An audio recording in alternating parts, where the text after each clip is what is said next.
സറി ഇസ്രായേലിനെ ദുർബലപ്പെടുത്തിക്കൊണ്ട് ഒരു ആക്രമണം നടത്താനുള്ള തയ്യാറെടുപ്പിലാണ് ഇറാൻ എന്നുള്ള റിപ്പോർട്ടുകളാണ് പുറത്തു വരുന്നത്. പ്രത്യേകിച്ച് ഈ ഹിസ്ബുള്ള നടത്തുന്ന വളരെ മാരകമായ ഈ ആക്രമണം, അതായത് ഇസ്രായേലിൻ്റെ മിലിറ്ററി ക്യാമ്പുകളെ ലക്ഷ്യം വെച്ച് നടത്തുന്ന ആക്രമണങ്ങൾ, ഇതൊക്കെ എങ്ങനെയും ഇസ്രായേലിനെ ദുർബലപ്പെടുത്തിക്കൊണ്ട് പുറകിൽ നിന്ന് ഇറാനാണ് ഹിസ്ബുള്ളയെ നയിക്കുന്നത് എന്നുള്ളത് എല്ലാവർക്കും അറിയാവുന്ന കാര്യം തന്നെയാണ്. ഇറാനെ പ്രതിരോധിക്കാനുള്ള ഒരുപാട് ടെക്നോളജിയും പടക്കോപ്പുകളും ഒക്കെ ഇസ്രായേലിനുണ്ടെങ്കിൽ പോലും ഈ ഹിസ്ബുള്ളയെ മുൻനിർത്തിക്കൊണ്ടുള്ള ഇറാന്റെ ആക്രമണത്തെ അതിനെ തടുക്കാൻ ഇസ്രായേൽ ഏത് പരിധി വരെ പോകേണ്ടി വരും?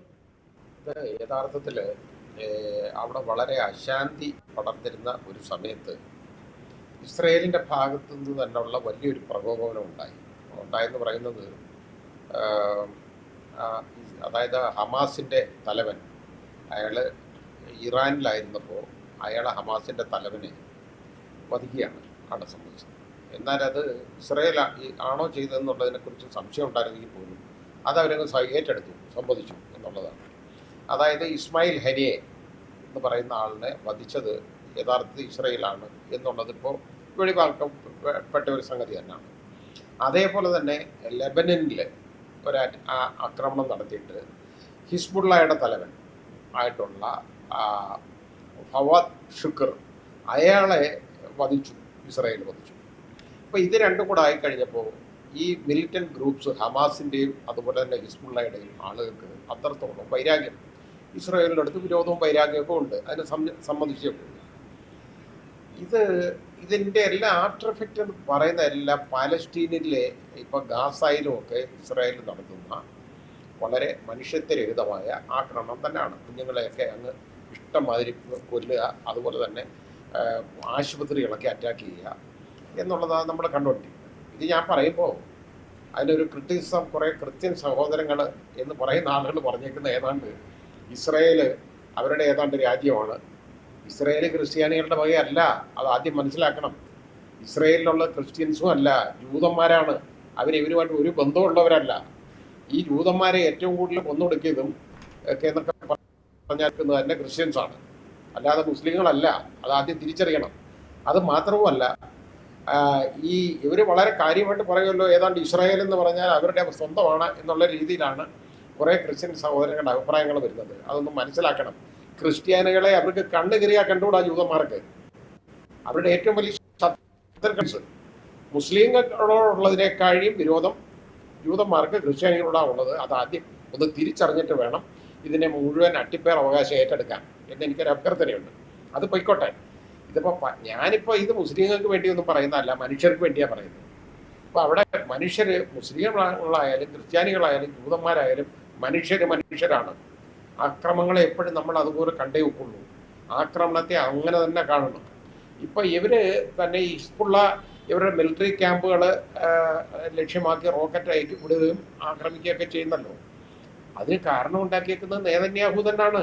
യഥാർത്ഥത്തിൽ അവിടെ ഇതേപോലുള്ള അത്രയും നിഷ്ഠൂരമായ കൊലപാതകങ്ങൾ ഗാസയിൽ അരങ്ങേറുമ്പോൾ പലസ്തീനിലെ എത്ര നമ്മൾ കേൾക്കുന്ന 20-25 ദിവസം ആളുകളല്ലേ കൊല്ലപ്പെടുന്നത്. അവർ ഏത് മനുഷ്യരും ആവട്ടെ, അവർ മുസ്ലിം ആവട്ടെ, ക്രിസ്ത്യാനി ആവട്ടെ, ജൂതന്മാരാവട്ടെ, മനുഷ്യരല്ലേ കൊല്ലപ്പെടുന്നത്. ആ ഒരു കാഴ്ചപ്പാടെടുത്താൽ മതി.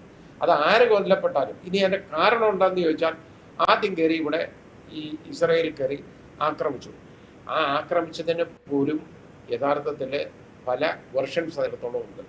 ഈ നെതന്യാഹു എന്ന് പറയുന്ന ആള് അവിടുന്ന് നിഷ്കാസനം ചെയ്യപ്പെടാൻ ഉള്ള ഇടയുണ്ടായി. അതിനുള്ള കാരണം ജനങ്ങൾ അത് അയാളെ, അവിടെ ഉള്ള ജനങ്ങൾക്ക് അയാളെ താല്പര്യമില്ല. അങ്ങനെ ആ രീതിയിൽ അയാൾ അവിടെ നിന്ന് വെളിയിലാവും എന്ന് കണ്ടപ്പോൾ എല്ലാ അധികാരികളും പല ലോകത്തും ചെയ്യുന്ന രാഷ്ട്രങ്ങളിലും ചെയ്യുന്നത് പോലെ ഉള്ള ഒരു പണി അവിടെ നടന്നു എന്നുള്ളതാണ്. ഒരു യുദ്ധം വേണം, എന്നാലേ ഇയാൾക്ക് പിടിച്ചു നിൽക്കാൻ പറ്റൂ. ആ യുദ്ധത്തിനോടൊപ്പം അയാളെ പിടിച്ചു നിൽക്കുന്നു എന്നുള്ളതാണ്. ഈ യുദ്ധം ഇല്ലായിരുന്നുവെങ്കിൽ നെതന്യാഹു അവിടെ കാണത്തില്ലിപ്പോൾ.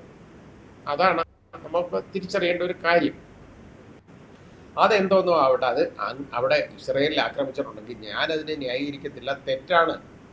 ഒരു രാജ്യത്ത് കയറി അതിന് അവർ ബാക്കി പലസ്തീനെ ആക്രമിക്കുന്നോ എന്തോ, അതല്ലല്ലോ പ്രശ്നം. ഒരു രാജ്യത്ത് കയറി ഇതുപോലെ നിരപരാധികളെ കൊന്നൊടുക്കുക എന്ന് പറഞ്ഞു കഴിഞ്ഞാൽ വളരെ തെറ്റാണ്. അത് ജൂതന്മാരായാലും ക്രിസ്ത്യാനികളായാലും മുസ്ലിങ്ങളായാലും അങ്ങനെ നിഷ്ഠൂരമായിട്ട് ഇതുപോലെ ഒരു കാരണവുമില്ലാതെ നിരപരാധികൾ കൊല്ലപ്പെടുക എന്ന് പറയുന്ന ആ സാഹചര്യം ഉണ്ടല്ലോ, നമുക്ക് ഒരിക്കലും ഇനി ആയിരിക്കാൻ പറ്റുന്നതല്ല, ഒരിക്കലും. അത് തന്നെയാണ് ഇപ്പോഴും നടന്നുകൊണ്ടിരിക്കുന്നത്. പാലസ്തീനിലൊക്കെ ഇപ്പോൾ നടന്നുകൊണ്ടിരിക്കുന്നത് അത് തന്നെയല്ലേ. ധാരാളം ആളുകൾ കൊല്ലപ്പെടുന്നു. അതിൻ്റെ റിട്ടാലിയേഷനാണ് ഇങ്ങനെ ഇവർ തിരിച്ചടിക്കാനായിട്ട് ശ്രമിക്കുന്നത്. അങ്ങനെ അതേപോലുള്ള വൈരാഗ്യത്തിൽ ഇരിക്കുമ്പോഴാണ് ഈ പണിയും കൂടെ ചെയ്തത്. അതായത് ഈ ഇറാനിൽ കടന്നു കയറി അവിടുത്തെ ഈ ഹമാസിൻ്റെ തലവനെ, അതായത് ഇസ്മായിൽ ഹനിയെ കൊലപ്പെടുത്തി ഒന്ന്. അതേപോലെ തന്നെ ലബനനിലെ ബെയ്റൂട്ടിൽ കടന്നു കയറി ഈ പറയുന്ന ഫവദ് ഷുക്കൂർ, അതായത് ഹിസ്ബുള്ളയുടെ തലവനെ കൊലപ്പെടുത്തി. അപ്പോൾ ഇത് രണ്ടും വളരെ വലിയ ഒരു റിട്ടാലിയേഷൻ വിളിച്ചു വരുത്തുന്ന ഒരു നടപടിയായിരുന്നു, അതിന് സംശയമൊന്നുമില്ല. അപ്പോൾ അത് യഥാർത്ഥത്തിൽ അവരെ ഈ ഇസ്രയേലിനെ കയ്യിൽ ഇവർ നേരിടാനൊക്കെ ഉള്ള ധാരാളം ആയുധങ്ങൾ അവരുടെ കയ്യിലുണ്ട്. കാരണം അമേരിക്കയ്ക്ക് വേണ്ടതെന്ന് പറഞ്ഞാൽ ആയുധ കച്ചവടമാണ്. ആയുധ കച്ചവടം ശരിക്കും നടക്കുന്ന പൊടി പിടിച്ച് നടക്കും. ഇപ്പം തന്നെ വിമാനവാഹിനി കപ്പലുകളൊക്കെ അങ്ങോട്ട് അമേരിക്കയുടേത് ഇങ്ങോട്ട് നീങ്ങിയിട്ടുണ്ട്, ഇറാൻ അടുത്തേക്ക് വരുന്ന. കാരണം ഇതിപ്പോൾ ഇറാനെ ആക്രമിക്കുക എന്നുള്ളത് യഥാർത്ഥത്തിൽ അമേരിക്കയുടെ ഒരു ആവശ്യമാണ്, അല്ലാതെ ഇസ്രായേലിൻ്റെ ആവശ്യമല്ല, അമേരിക്കയുടെ ആവശ്യമാണ്. അതിന് പ്രത്യേക കാഴ്ചപ്പാടുണ്ട് അവർക്ക്. അതിൻ്റെ കാരണം ഇറാനെ ഉപദ്രവിക്കാൻ പണ്ട് നമുക്ക് ഇറാഖിൽ എന്താ പറഞ്ഞു കേട്ടിരുന്നത്, സദ്ദാം ഹുസൈൻ്റെ കയ്യിൽ എന്താ രാസായുധങ്ങൾ ഉണ്ട്. അവിടെ രാസായുധം പോയിട്ട് സൈക്കിൾ പോലും എന്നുള്ളതാണ് സത്യം, നമ്മുടെ ലോകം കണ്ടതാണ്. ആ രാജ്യത്ത് കയറി അവിടെ മുഴുവൻ നാശമാക്കി നശിപ്പിച്ചു, ഒരുപാട് പേരെ കൊന്നൊടുക്കി, അവസാനം അയാളെയും കൊന്നു. കാരണം അമേരിക്കയ്ക്ക് അയാളുള്ള വൈരാഗ്യമുണ്ട്. ആ വൈരാഗ്യം തീർക്കുക എന്നുള്ളതാണ് അവിടെ സദ്ദാം ഹുസൈനോട് ചെയ്തത്, നമ്മൾ കണ്ടതാണ്. എന്ന് പറയുന്നത് പോലാണ് ഇവിടെ ഇപ്പോൾ സംഭവിക്കുന്നത് ഇറാനോടുള്ള ആ വിരോധം.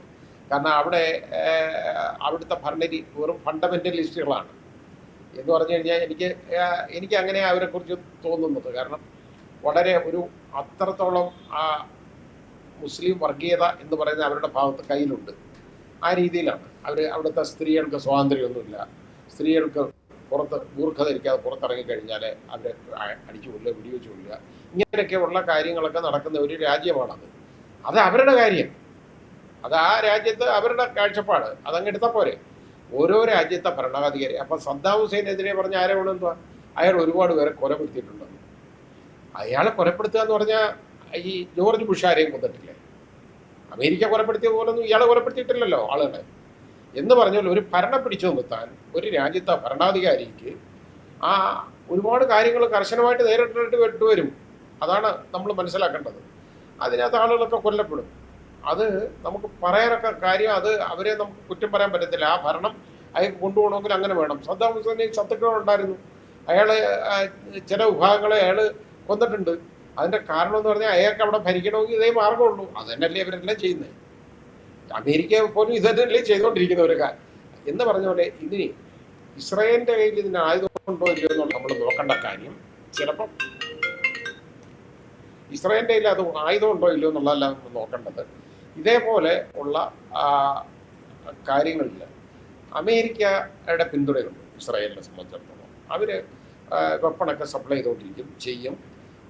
ഇവരെയൊക്കെ നേരിടാനുള്ള കഴിവ് ആ രീതിയിൽ ഇസ്രായേലിൽ നമുക്ക് പറയാൻ പറ്റില്ല. കാരണം അവരുടെ ഏറ്റവും വലിയ എന്ന് പറയുന്നത് അമേരിക്കയാണ്.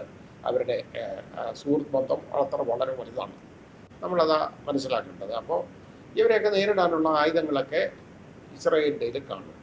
പിന്നെ ഇതുപോലെ തന്നെ ഇങ്ങനെ ഈ മിലിറ്ററി ക്യാമ്പിലേക്കൊക്കെ ഇത് അയക്കുക എന്നൊക്കെ പറഞ്ഞാൽ ഇത് ഇങ്ങനെയല്ല, ഒരു അശാന്തി പടരുന്ന ഒരു സിറ്റുവേഷനാണ് മധ്യപൂർവേഷ്യയിൽ നമ്മളിപ്പോൾ ഇന്ന് കാണുന്നത്. ഇങ്ങനെയുള്ള ആളുകളെ നേരിടുക എന്ന് പറയുന്നത് അത്ര എളുപ്പമുള്ള കാര്യമല്ല. അപ്പോൾ ഈ IS എന്നൊക്കെ പറയുന്ന, അതുപോലെ തന്നെ നമ്മൾ പറയുന്ന ഈ ഭീകരന്മാരെയൊക്കെ നേരിടുക എന്ന് പറയുന്നത് എളുപ്പമുള്ളതല്ല. കാരണം അവർ എവിടെ ഇരുന്ന് എങ്ങനെ അറ്റാക്ക് ചെയ്യുന്നു എന്നുള്ളതിനെക്കുറിച്ച് ഒരു കാൽക്കുലേഷനും ഇല്ല, നമുക്ക് കാൽക്കുലേറ്റ് ചെയ്തെടുക്കാൻ പറ്റത്തില്ല. അപ്പോൾ അങ്ങനെ വരാം. അങ്ങനെ അതായത് ഇത് യഥാർത്ഥത്തിൽ ഒരു നല്ല രീതിയിൽ ഇത് തീർന്നില്ലെങ്കിൽ ഇതെന്നും ഈ ഉപദ്രവം ഇങ്ങനെ ഉണ്ടായിക്കൊണ്ടിരിക്കും. ഈ ആക്രമണങ്ങളൊക്കെ ഇങ്ങനെ കൂടിക്കൊണ്ടിരിക്കും. അത് തുടർക്കഥയാണ്, അത് ആയിക്കൊണ്ടിരിക്കും. കാരണം ഈ തോക്ക് എടുത്തുകൊണ്ട് നടക്കുന്നവന്മാർക്ക് വേറെ പണിയൊന്നുമില്ലല്ലോ, ആരെങ്കിലും പിടിവെച്ചുല്ലോ എന്നുള്ളതല്ല ഉണ്ട്. ഇവന്മാരങ്ങനാണ്. ഈ ഹിസ്ബുള്ള എന്നൊക്കെ പറയുന്ന ആളുകളൊക്കെ യഥാർത്ഥത്തിൽ അവരെ വളർത്തിയെടുത്തത് തന്നെ ഇസ്രായേലാണ്. ഹിസ്ബുള്ളയെ നമ്മൾ മനസ്സിലാക്കിയാൽ മതി. അതിൻ്റെ ഫലം ഇപ്പം അവരനുഭവിക്കുന്നു എന്നുള്ളതാണ് കാരണം അവർ തിരിച്ച്, ഞാൻ പറഞ്ഞില്ലേ, വിവരമില്ലാത്തവന്മാരാണ് ഇവരൊക്കെ. ഇതൊക്കെ തിരിച്ച് എന്തൊക്കെ ചെയ്യും, നിഷ്ഠൂരമായിട്ടുള്ള ഏത് പ്രവൃത്തി ഇവരൊക്കെ ചെയ്യും. അതിനെ ആ രീതിയിൽ റിട്ടാലിയേറ്റ് ചെയ്ത് കുഴപ്പമുണ്ടാക്കാതിരിക്കുന്നതല്ലേ നല്ലത് എന്നിവർ ചിന്തിക്കേണ്ടതാണ്. ഇപ്പോൾ ഇതിന് ഹമാസിൻ്റെ തലവനെ പോയി അവിടെ കയറി കൊലപ്പെടുത്തി. അത് ആ രാജ്യത്തിനകത്ത് കയറിയതല്ലേ, അവരെ പരമാധികാരത്തിനകത്ത് കടന്ന കടന്നു കയറ്റല്ലേ. അവരതിനെ പ്രതികരിച്ചാൽ എന്താ തെറ്റ് അതിന് പറയാൻ വെക്കുന്നത്? അവരെ രാജ്യത്ത് കയറി ഇതുപോലെ ഇങ്ങനെയൊക്കെ ചെയ്തു അവരുടെ അനുവാദമില്ലാതെ എന്ന് പറഞ്ഞാൽ അതിന് നമുക്ക് തെറ്റ് പറയാൻ ഒക്കത്തില്ല. പിന്നെ എവിടെ ആയാലും ശരി, മനുഷ്യരെ കൊലപ്പെടുത്തുക എന്ന് പറയുന്നത് അത് നിരപരാധികളെ, കുറ്റവാളികളെ കൊലപ്പെടുത്തുന്നതല്ല, നിരപരാധികളായ ആളുകളെ കൊലപ്പെടുത്തുക എന്ന് പറയുന്നത് ഒരിക്കലും ന്യായീകരിക്കാവുന്ന ഒരു കാര്യമല്ല. അതാണ് നടന്നുകൊണ്ടിരിക്കുന്നത്. ഇപ്പോൾ ഇവിടെ ഇസ്രായേൽ പട്ടാളക്കാർ മരിച്ചാലും ശരി, അവരും നിരപരാധികളായിട്ടുള്ള കുടുംബങ്ങൾ, എത്ര കുടുംബങ്ങൾ അനുഭവിക്കും അതിനകത്ത്? ആ കുടുംബങ്ങളിലുള്ള ആളുകൾ മുഴുവൻ അനുഭവിക്കല്ലേ. അപ്പോൾ അംഗഭംഗം വന്നു കഴിഞ്ഞാൽ അവരനുഭവിക്കല്ലേ എന്ന് പറഞ്ഞതുപോലെ നമ്മളത് നോക്കണം. മനുഷ്യത്വം ഉണ്ടായിരിക്കണം. അത് വന്ന് ഇല്ലാതായല്ലോ. അതാണ് ഇതിൻ്റെ കാരണം. ഓക്കെ സാർ, വളരെ നന്ദി സാർ. മറ്റൊരു വിഷയമായി നമുക്ക് വീണ്ടും കാണാം. കൂടുതൽ വാർത്തകളും വിശേഷങ്ങളും നിങ്ങളിലേക്ക് എത്താൻ ABC മലയാളം സബ്സ്ക്രൈബ് ചെയ്യുക, ബെൽബട്ടനും അമർത്തുക.